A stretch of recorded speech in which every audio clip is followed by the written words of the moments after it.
Ils sont issus de l'administration publique, de sociétés privées et de diverses autres organisations exerçant en Côte d'Ivoire. Ces managers, contrôleurs et auditeurs internes devraient sortir de cette rencontre avec de nouvelles connaissances sur la pratique du contrôle interne.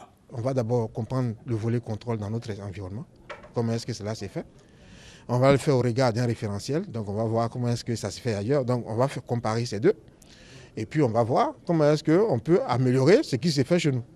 Le contrôle interne est considéré comme un des principaux outils de la bonne gouvernance. La bonne gouvernance, c'est quoi? C'est que vous prenez une décision.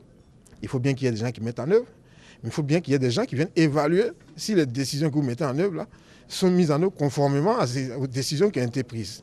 Et le contrôle fait partie des éléments qui vont venir vous dire que vous êtes en train de mettre en œuvre les décisions comme il se doit. Parce que ce contrôle va vous permettre d'identifier tous les risques qui peuvent vous empêcher de mettre en œuvre les décisions qui ont été prises par les dirigeants.